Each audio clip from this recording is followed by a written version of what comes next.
Here we are again.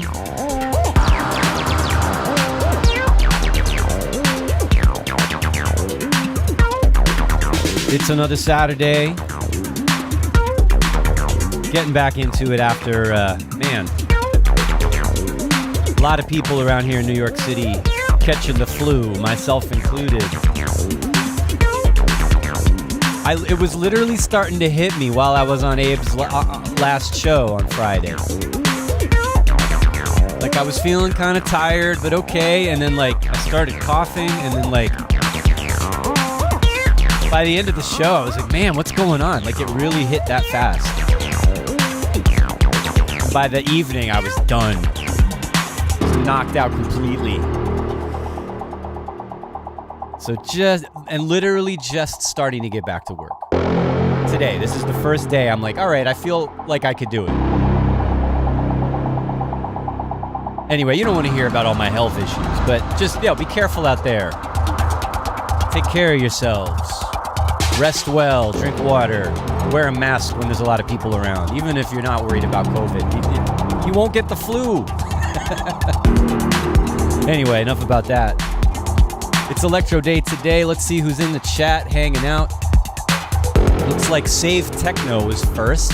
Sorry, Save Techno, it's an Electro Day, but probably you're okay with that, right? Acid Bad is here, Ben Colt, Silver Knobs. Silver Knobs HMDT, do you have a release coming out? I thought I saw some post on social media about some new release from you. Tell us about it. Josh Holiday, Funk Tour, Jean-Paul Bondy, Luminous Cloud, oxygen levels critical. That's how I feel, actually. I feel like oxygen levels are critical right now. I need to take some real deep breaths. Hector is here. What are y'all talking about? You're talking about Black Friday, Cyber Monday deals, right? They're still going on. I feel like there's still sales going on.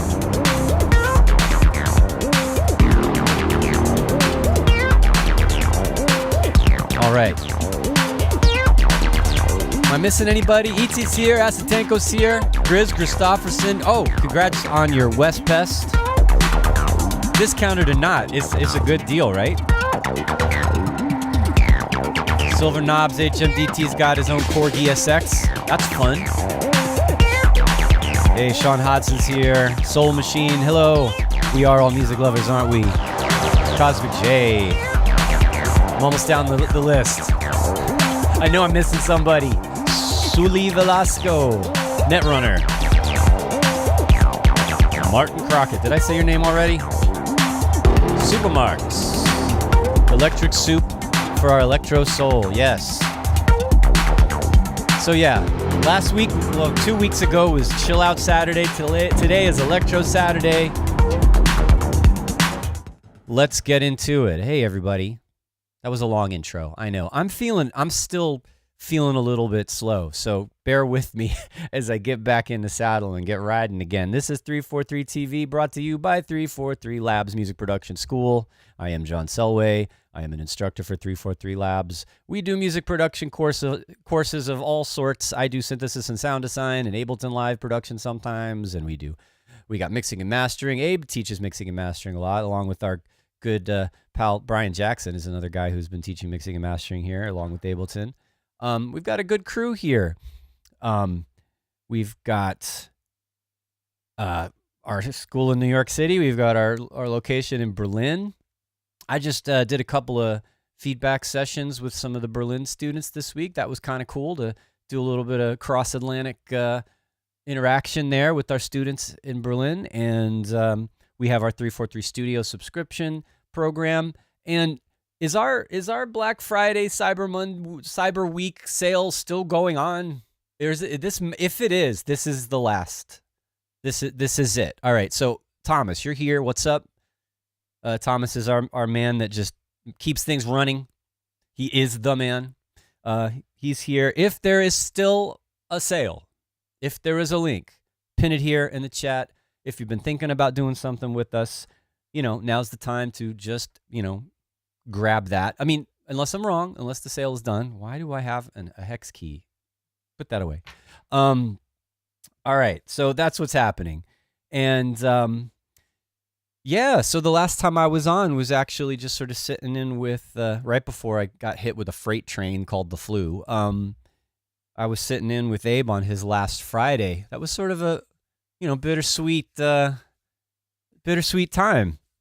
But of course, he's not going anywhere. He's still teaching with us, and he's still doing his thing. He's got his dojo, his Ableton dojo, on our 343 Studio subscription thing.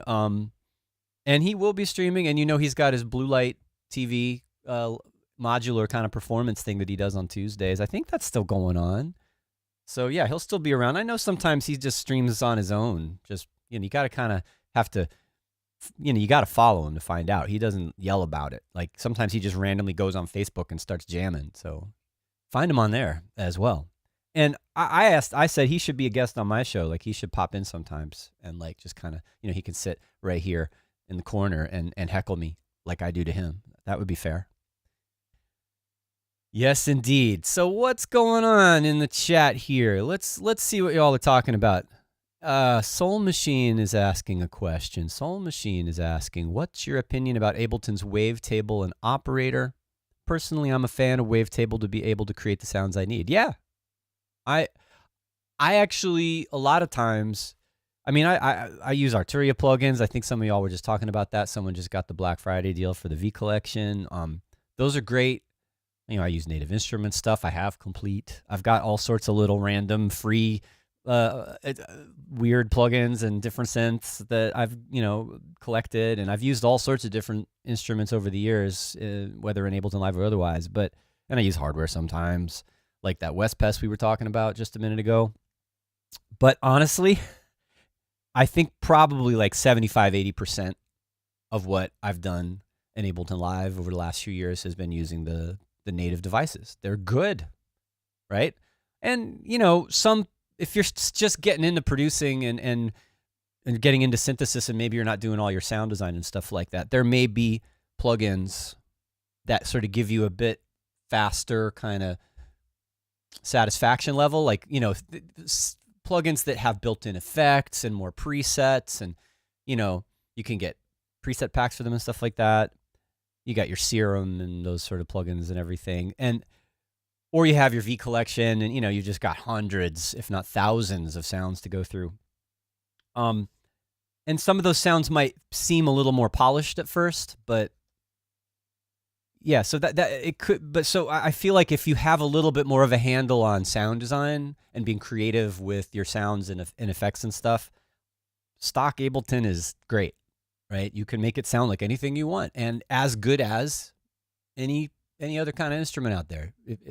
Ultimately, I think we all know this. The musical idea comes first, and like the human element comes first. And what instruments, what tools you use, and how well you use them is up to you. Cool. So yeah, that's what I think. And I use those a lot. I use Operator a lot. I use Operator more than I have used historically Operator more than Wavetable.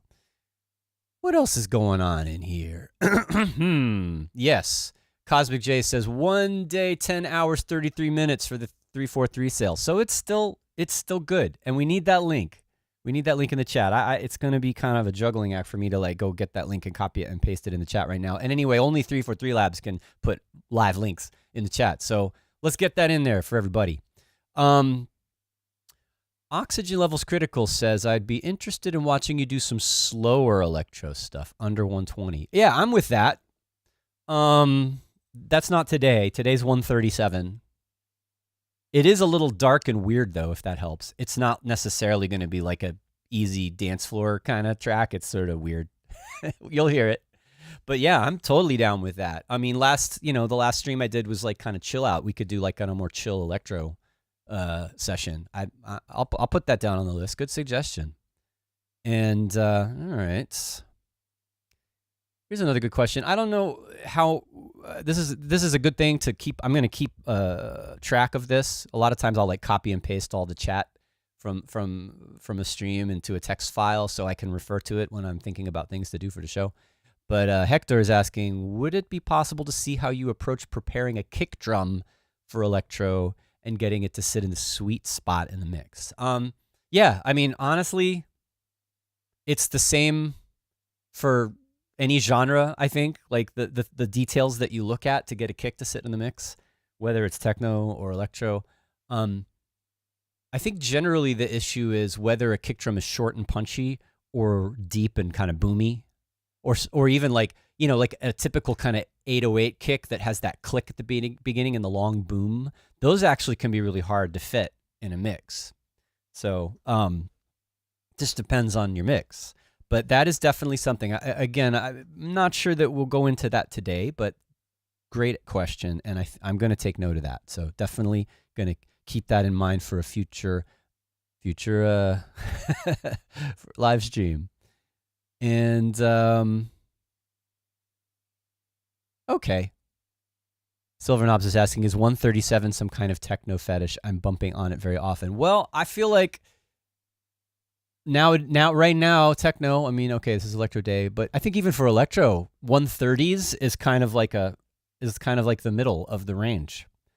I've lately really loved faster Electro beats, you know, up to like 150 beats per minute. And it starts to approach that kind of halftime rolling, almost like drum and bass kind of feel in a way. I really like that, but also, yeah, you can't do that all night, right? Necessarily. I mean, maybe I guess you could, but if you're thinking for the dance floor, you want to have a range of tempos usually, but yeah, something about upper 130s, like it's fast without being too fast for techno. I'm not surprised that like 137, 138, right around there happens a lot. I mean, it happens a lot for me. Cool. And you guys keep talking in the chat. You hang out. You do your thing. I'm going to just start fooling around and doing my thing right now and playing around with this. This is something I've worked with on the stream before.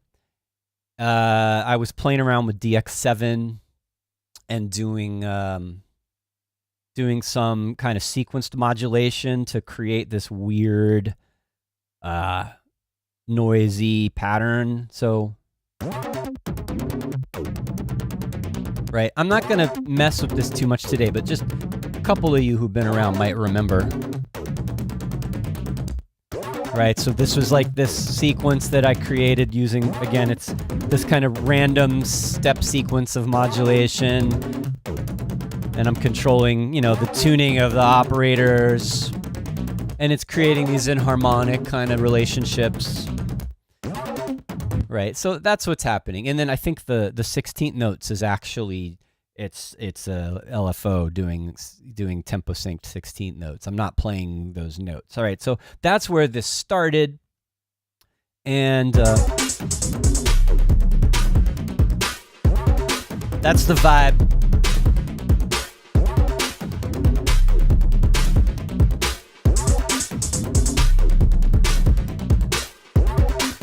And this is not a drum kit that I built. This is literally like a live pack for like hip hop and trap. This has been a little bit of a cheat for me lately, is I kind of like these drum sounds on their own. Like a lot of, especially like for trap, it's like 808s.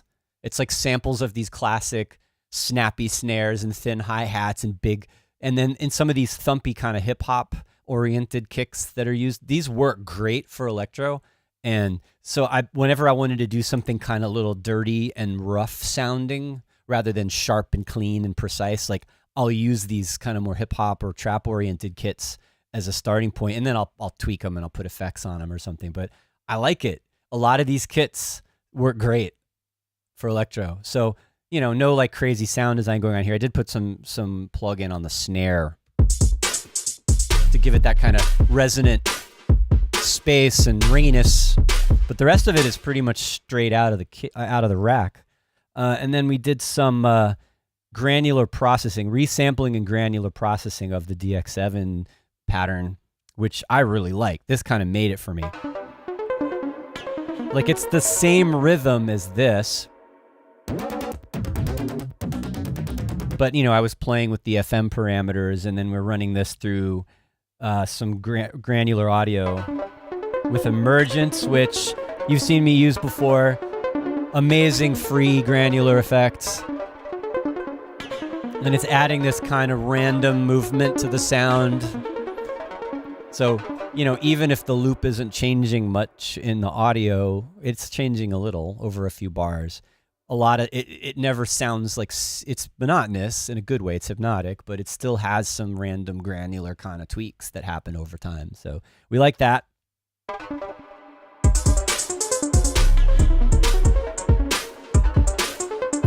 Hey, May is saying the music's a little quiet. Let's turn that up. Is it okay now?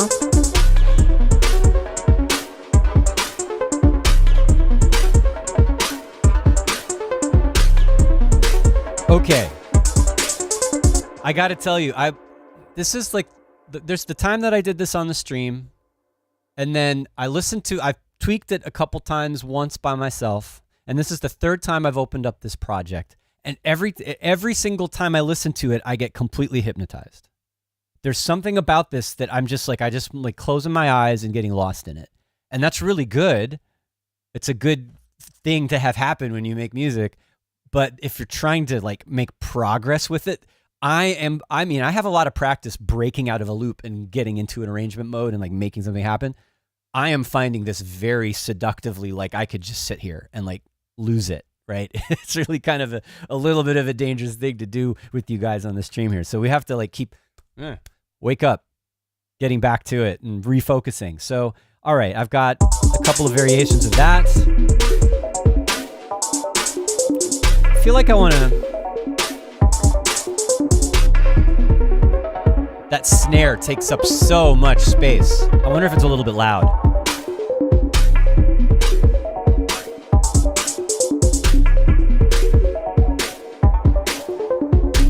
All right, I used Operator to create this kind of resonant low impact sound.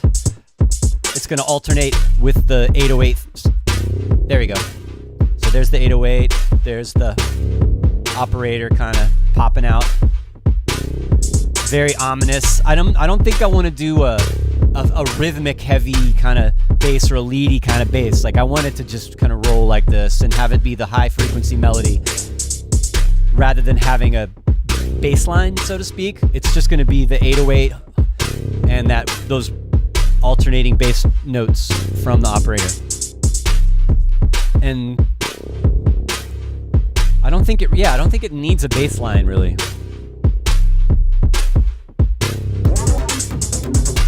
Like the noisy loop from the DX7 also has some low end in it a little bit. So kind of hints at a could be a bass line kind of thing, but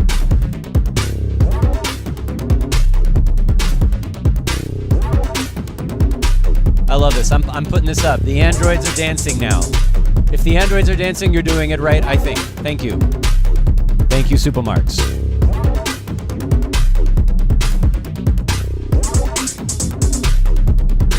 Okay. It's so distracting. All of this stuff. All right, now I have a granular pad because it's so dark. It's so like ominous sounding. I wanted to maybe lighten it up a bit. I mean, you don't have to do this. You can keep it dark the whole time, but I like contrast. And I like to be able to have a dark, heavy groove and then have a section where it's...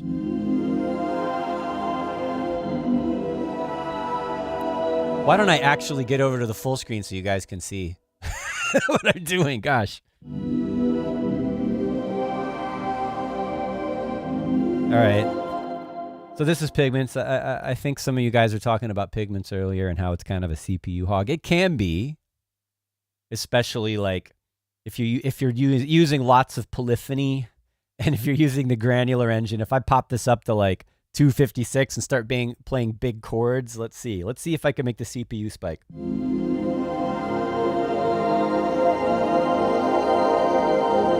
It's not too bad. It's barely hitting. It's almost 30%.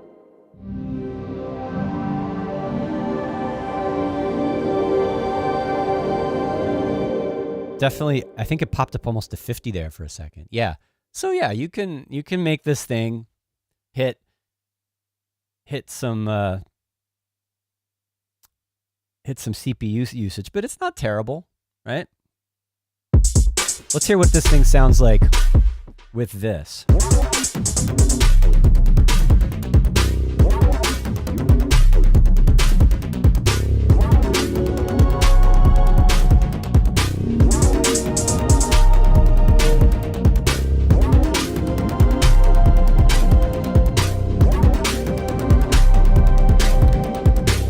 That's not bad.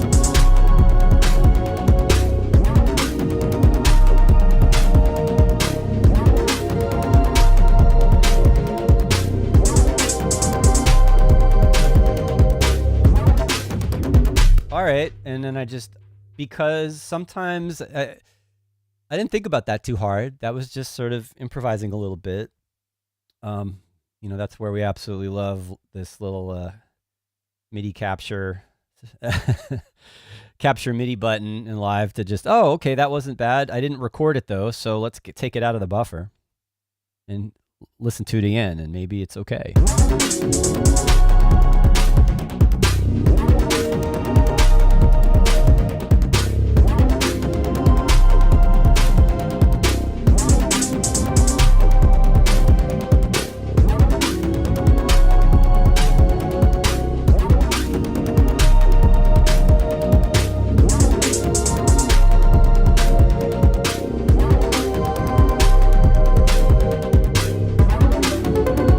I meant to stop that. That doesn't work. I just realized that. All right, it's interesting. Doing these parts that are sort of like in a key, out of the key, I might be reacting to something that I'm hearing, but then that doesn't fit with another part. I don't know. So it sounded great with this.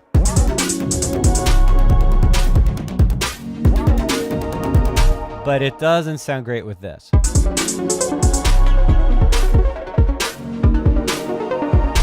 Like, this is implying a completely different key. And I'm actually like, it's not in some crazy key. I think it's around C. I think the root is around C. If you listen to these parts, the low operator hits, it's a B and a C.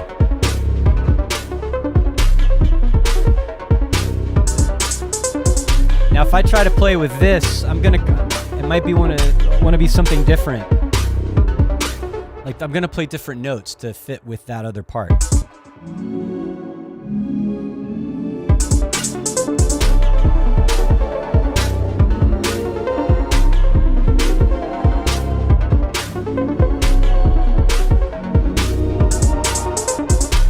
It's harder to fit this one.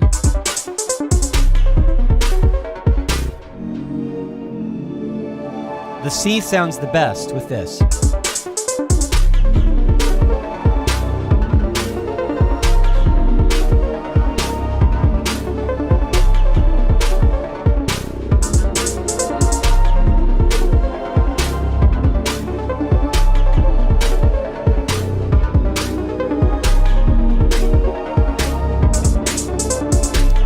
Not sure.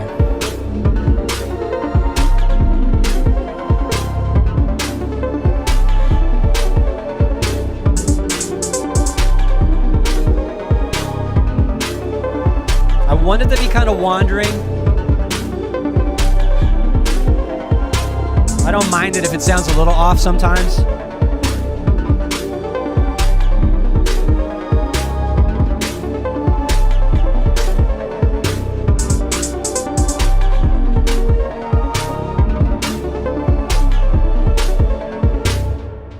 I did a whole bunch in there.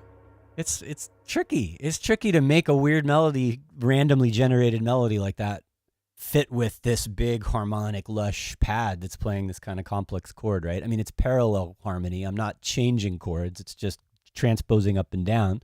But I don't know. We may have to like work on this a little bit more. What do you guys think? I mean, actually, let's see. Let's go back into the chat a little bit and I think we're about almost halfway through the hour. I started a little bit late today, about 1:15. It's about almost 1:45. Let's check in and see what you guys are saying. Supermark says, overdrive the pad. I mean, adding distortion to lush, complex sounds like that can be really cool. It could also be really ugly. I'm curious. All right. Actually, before I forget, let's capture that MIDI. And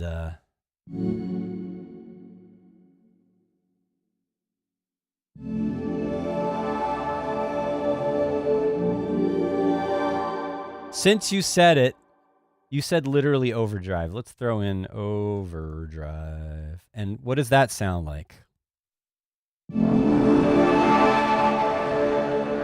It's dirty.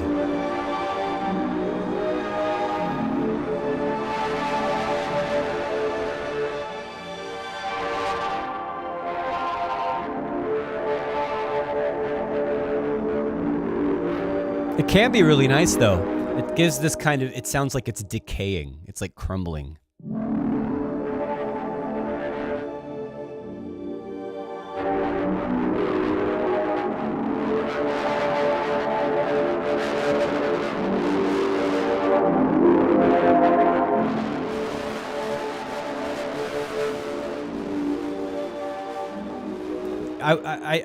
I could see maybe using it in a parallel sort of situation where you're mixing in a little bit of this crunchy distortion in with the cleaner, prettier signal.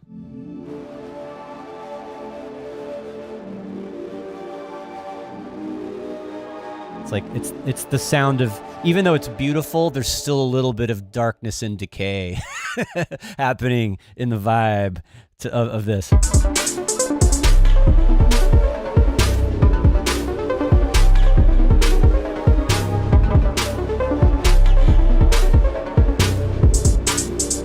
Wonder how this fits with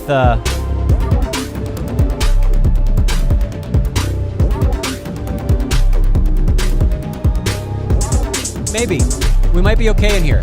I need to work on that progression though, but I think sonically we're kind of in an interesting territory. All right, so what else are you all talking about? You keep going on and on. Let's see.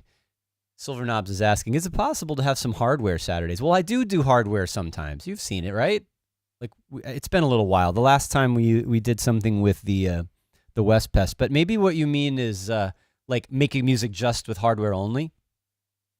I keep thinking about doing that. It's in the back of my mind, and a lot of what it has to do with is sort of time and space and preparation to set everything up. Since I don't have a hardware studio set up already, and because of the way this streaming studio is set up, there's only so much gear I can show with this particular setup. So, but I have been thinking about maybe an alternate sort of setup where we do some more hardware stuff.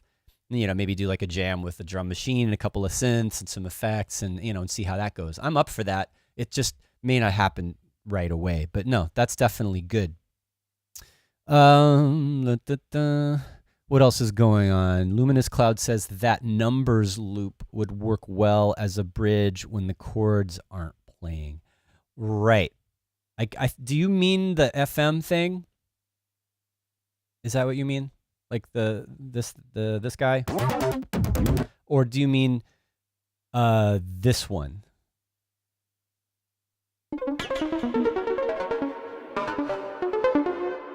But yeah, you're right. I'm not necessarily going to have all of these parts playing over top of each other all the time. I do want them to be sort of musically related, harmonically related, so that when you switch from one section to another section, it sounds like you're not doing a random key change or something.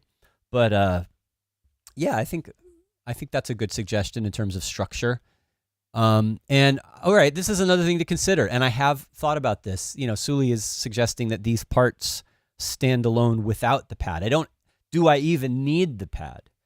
And that's another decision I need to make in terms of arrangement structure is, am I going to make this more kind of listening oriented and a little more chill and do things like have some more ambient atmospheric elements? Or do I want to keep it drier and more focused and more driving and more just like beat heavy and actually have it be kind of mainly for dancing or so to speak, or grooving, whatever you're doing? Maybe you're just vibing on your couch. But yeah, that's true. Regular freestyle videos. You guys got some great names. All my tracks make it to this part, then I decide finding key is hard and start a new one. Right. Well, maybe don't worry about the key. Maybe just let it be what it is. And I think sometimes, we've talked about this before with like electro and techno. Sometimes the key doesn't matter. What matters is the vibe and the groove first. for sure. I mean, unless you're doing some kind of a little bit more, like maybe more melodic oriented kind of a thing, you want to definitely keep things in key. But also, it can just feel good the way it is, and maybe don't worry about it too much. All right. Let's see. Ame says, one fun trick is to route kick and pad into distortion send so the pad distorts when the kick hits. Not sure how this routing works. Well, it works because the amplitude is increasing, right? So yeah, if the more higher the amplitude of the signal going into the distortion, the more you're going to hear clipping when it gets louder. So if it's not clipping when the pad's playing, but then the kick hits, it's going to clip because it got louder. I mean, it's simple. So yeah, I don't know if that would work here, but that's an interesting experiment to do for sure. And I've definitely noticed, like when I'm doing things like putting a bunch of distortion on a group of drums, how the tone changes depending on how one instrument is louder than another, right? That can be really interesting. Like you'll hear like your hi-hats get squashed when the kick hits, right? Because it's like clipping all of a sudden. It's kind of smushing all that high frequency down. So, and then Hector again is commenting, it could work as a break in the track and then come back to the more rhythmic dancing vibe, keep the best from both worlds. And that's actually kind of how I was originally imagining this, is that it's the meat of it is going to be the drums and the weird noises, and then there's going to be a section where it's more atmospheric, and then it'll get back to the groove again. That's pretty much it. All right. I think some of you guys you're still talking to each other. You're kind of in agreement here on direction, and that's good. Let's get back. I feel like honestly, I told you guys I'm just getting back into the groove here in terms of work. So we're not going to be super productive in terms of how far I get with this track today. I'm making incremental progress with it. And I'm having fun just kind of hanging out and reading your comments and talking to you guys. So let's actually leave this pad for a second.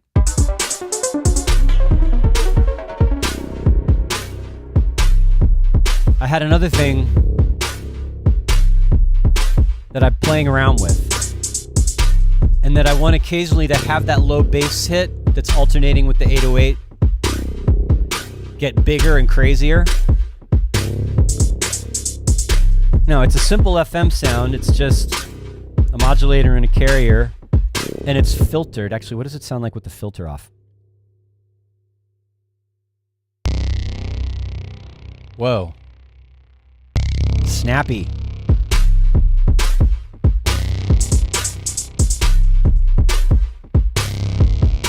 Let's put the filter back on. I mean, I like that better, I guess. But I could just bring the filter up sometimes.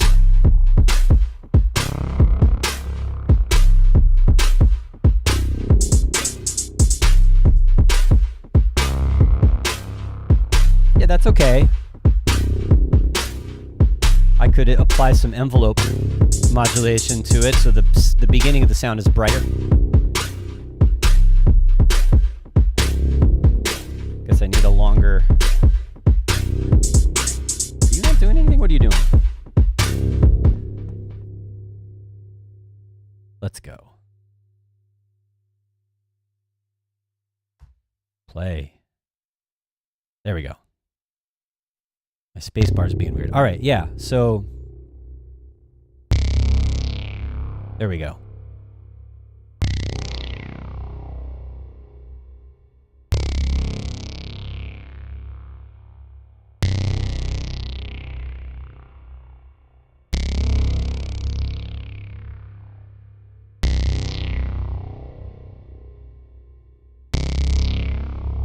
All right, that's not bad.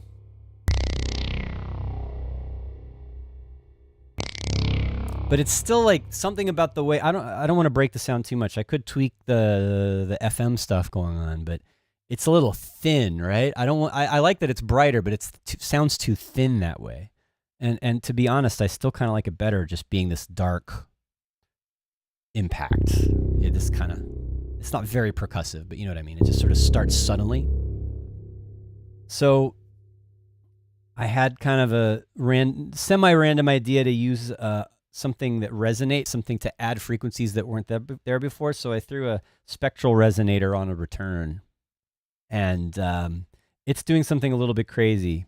I think I've used this on the stream before. I've definitely used this on the stream before for different things. I'm using it with in MIDI mode, so it's taking the MIDI notes from the bass hit from the operator, right, and then transposing up and down. And let's hear what that sounds like just at first.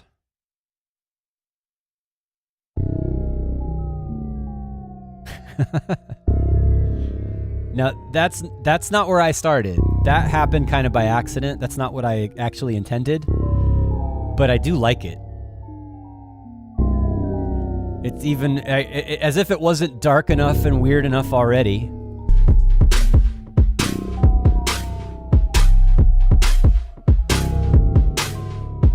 Right, it is oxygen levels critical. It's like, the hell is a spectral resonator? Sounds like something from Ghostbuster. Well, no, the way I set it up now is making it sound like these weird ghostly descending woo things, right?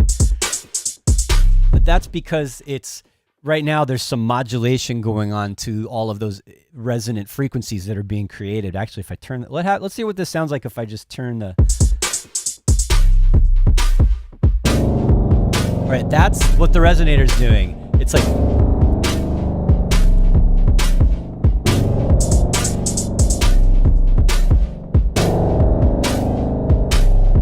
Right, it's a whole big bank of resonant filters, and it's every time the sound goes in, it's ringing all those filters. And then all of those individual I mean, it's more than just filters. I mean, they're called harmonics. You can have up to 256 individual sine waves, basically. And then you can transpose those and modulate them around in different ways. So right now it's in granular. So it's doing like granular processing to all these individual harmonics. And it's doing pitch modulation. So it's doing this. And because I've got a long decay, we're hearing each of those grains kind of decay away slowly with this pitch modulation.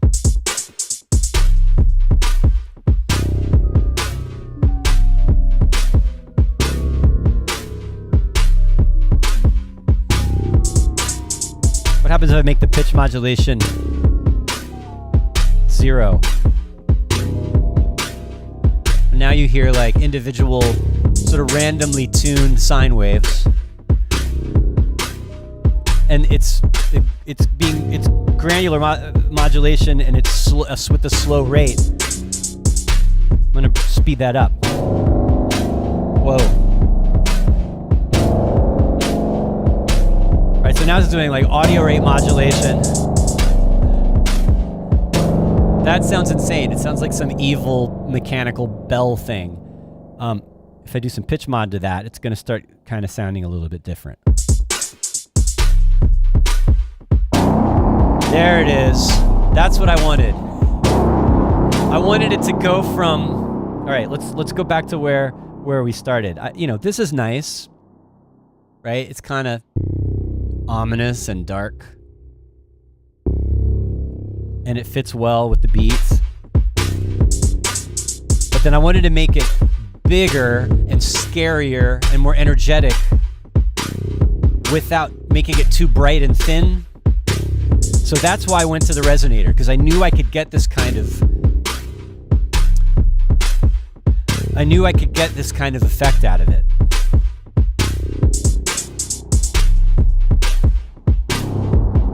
So it's a little bit like a reverb now, but it's being tuned up and down. It's in tune with the note. And the MIDI input is changing the tuning to follow the melody.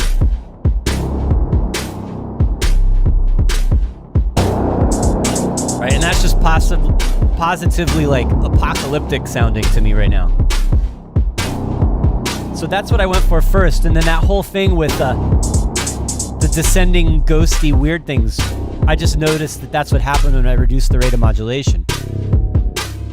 So those are absolutely two things that I could have fun playing with in the arrangement for this, right?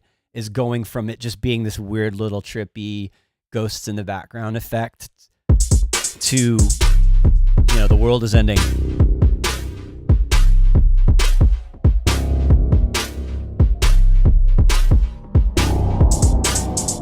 And if I increase the mod rate, it just gets more noisy. And once it gets into the audio, the wider range and the faster rate, you start to hear it becoming harmonic again.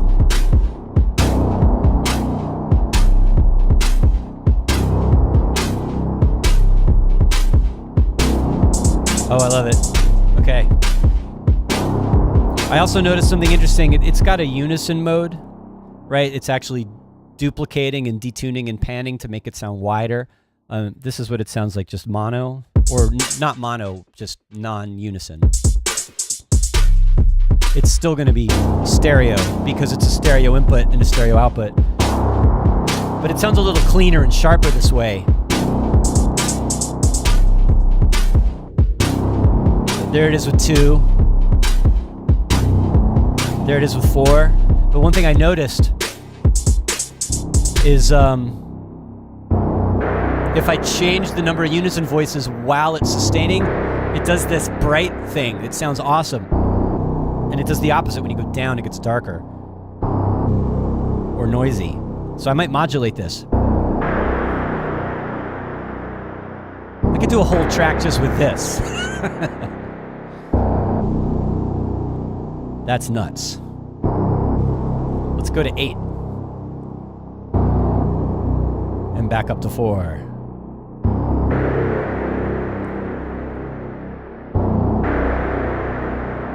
Sometimes I love it with like such simple little happy accidents like that just make it.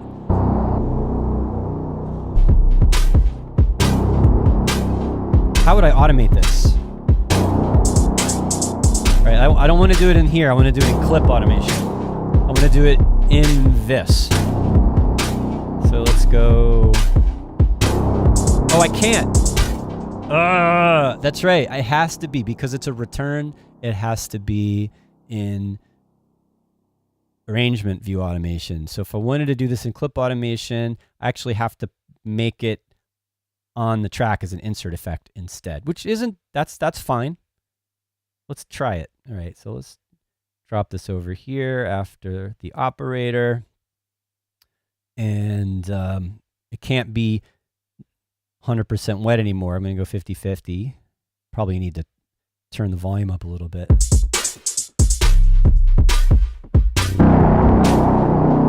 Huh.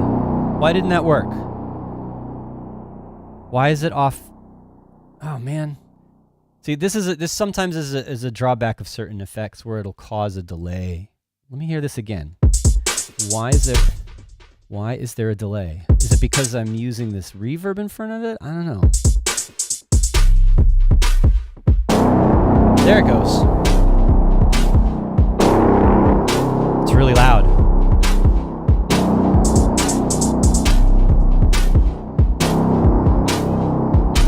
Not sure why it had made that delay. That was weird. Maybe it's just some sort of little thing in how it's processing. But all right, let's go back to this idea of automating the unison, which, how often do you think of automating unison? I don't know.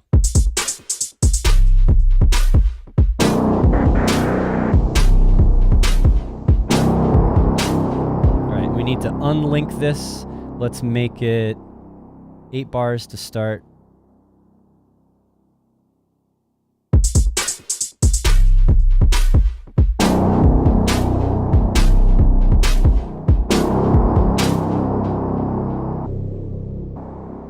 Let's actually start at 4 and go to 2. There it is.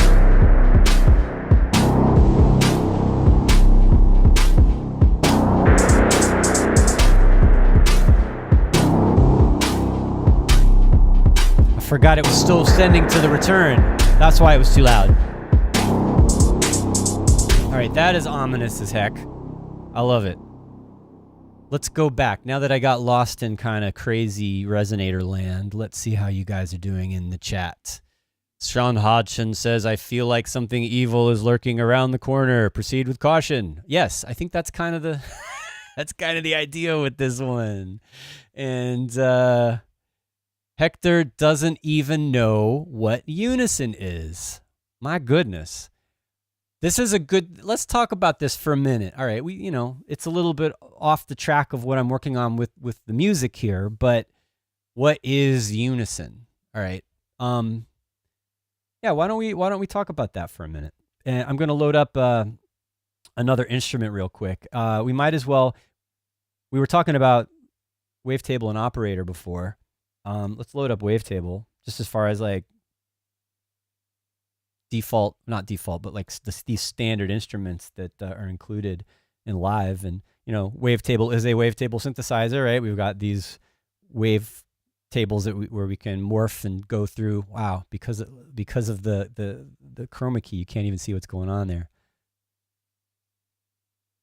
Anyway, just trust me, there's wave shapes there that I'm morphing between, right? So it's pretty typical for polyphonic synths in general, but lately these types of modern wavetable synths have really powerful unison modes. But basically, all it means is you're multiplying the number of voices per note, right? So there's polyphony. That's the total number of notes that you can play all at once. So right now the polyphony is set to 8, so I can go.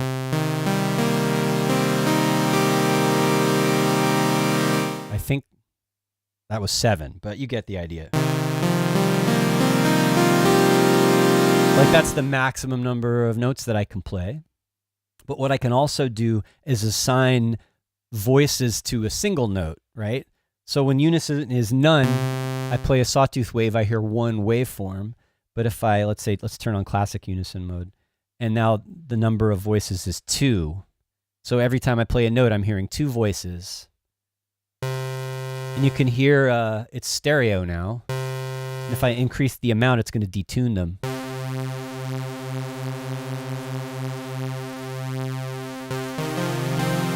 Right? I still have 8 voices of polyphony, but each note that I'm playing is using 2 unison voices. So it sounds richer and fuller because I've got 2 waveforms mixed together, and they can be detuned or modified in different ways. So like this is classic mode, shimmer. You can hear it's kind of wobbling a little bit. And then noise is doing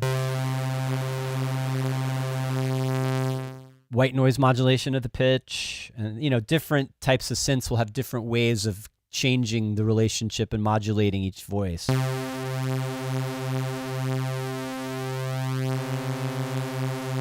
And then one thing that's really cool in wavetable synths is when you can actually not just detune them, but you can have each unison voice be a different part of the waveform.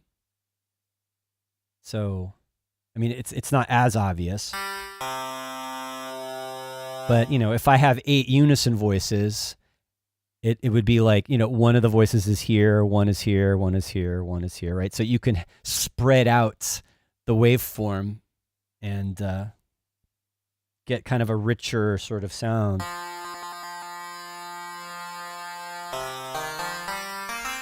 And what that sounds like depends on which wavetable you've loaded up. But that's, very quickly from basic to a little bit more complex, sort of an idea of what unison is.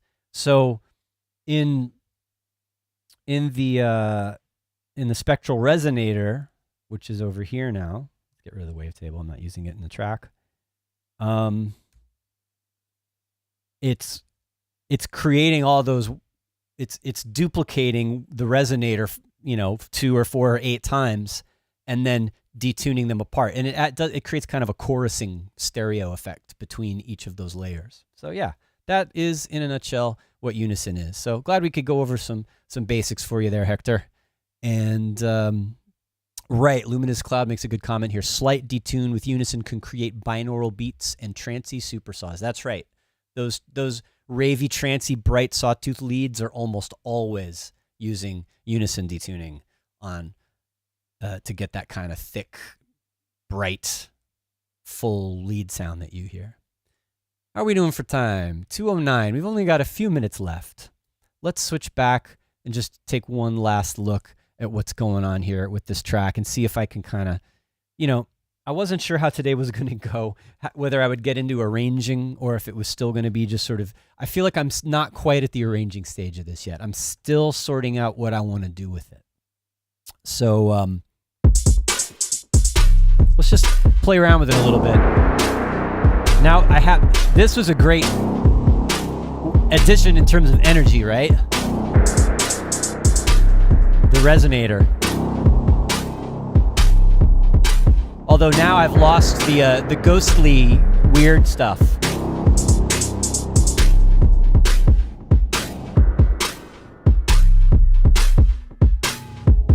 Yeah, that's not good, right?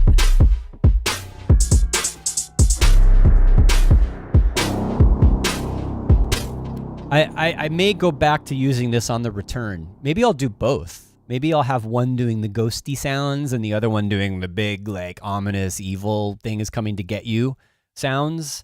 That remains to be seen.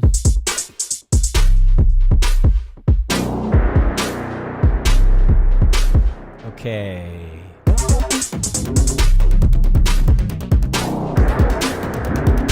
It's noisy. It's almost too much with that loop. Let's hear how it sounds with the higher version. It might work better with this one.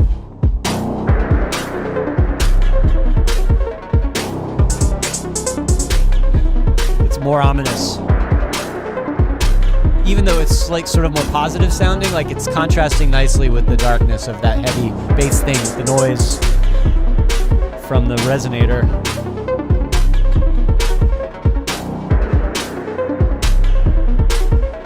I don't know. Adding that resonator made it take over.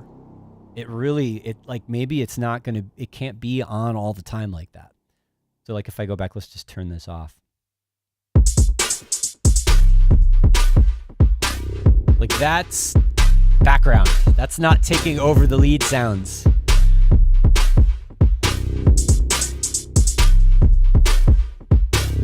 And that's gonna work better with the original sounds that we started with.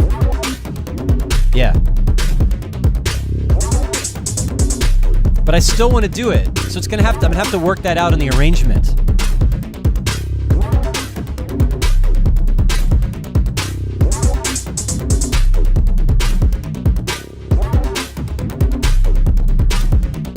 Yeah, Limousine Full of H is saying maybe dial back the dry of the spectral resonator.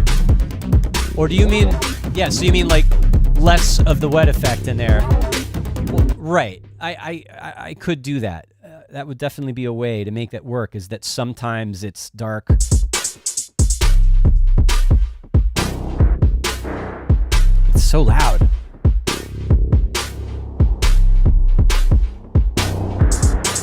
Yeah, I think you're right. It's just that wet-dry balance. I could automate that, and it could get really in your face when I want it to be like really super ominous and scary, but then in tracks where I want it to be darker in the background, I can have it more like that. You're right. All right, so we're still figuring this out, right? I'm still figuring out how these parts are going to work with each other. We're just sort of incrementally moving along. And, all right. I probably need to do a little bit more variation with the drums. I mean, I have some variation here, you know, like just hi-hats and snare and 808 without the main kick. And then this one is with the main kick, but no, with less hi-hats. But sometimes I feel like I need to like lose the snare. I'll reduce that, and, you know, either like I maybe want to turn it down and level a little bit. I do a lot of subtractive drum arranging. Like when I'm laying out a track, I might have a really busy beat, and then as I go through, I'll like delete elements while I'm figuring out the whole structure. Or I can just make another copy of this clip and mute or deactivate the snare.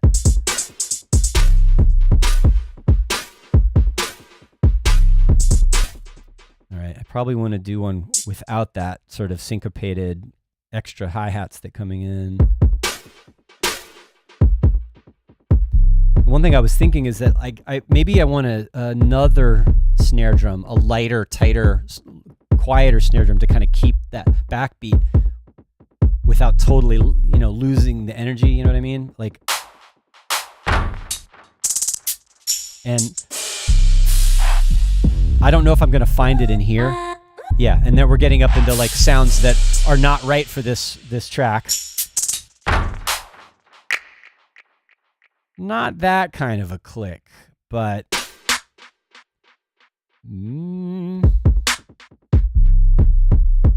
like that's a pretty typical like trappy 808 snare, isn't it? I might go, and I won't spend time going through snare drums right now, but I do like the idea of having an alternating bigger, crazier snare and then a tighter, cleaner snare. Although this whole beat has a delay on it.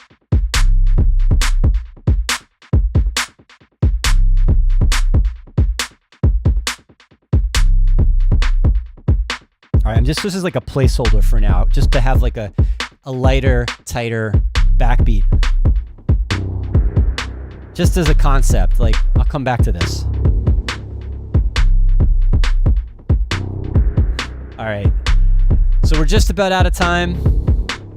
I feel like I'm making headway with this. I'm gonna come back to this. Maybe I'll like, during the week or in between streams, I'll like start to flesh out some things, and then we'll come back and I'll show you the progress with the arrangement and everything. So let's just check in with the chat one last time before we call it a day. I'm just noticing a funny comment here from Luminous Cloud. Says it would be cool to do a Saturday where I set everything to random and then just talk about the music business. Do you guys want to do that? Do you want to talk about the music business in a live stream? I feel like it could be good, but it also could be not fun. It just depends. I think that might be good if we like brought in a couple of guests and we had a conversation about it, and you guys could join in the chat in the conversation, and we could sort of throw some ideas out there and experiences about how we've navigated the music business. It's so crazy. There's so many, I don't know. It's so different than when I started. But yeah, interesting idea. So thanks everyone today. Again, I'm still kind of warming up and getting back to work after this bout with the flu. Yeah, it was something, let me tell you. So I'm glad to be getting back into it, and I will see you guys next week. Enjoy and adios.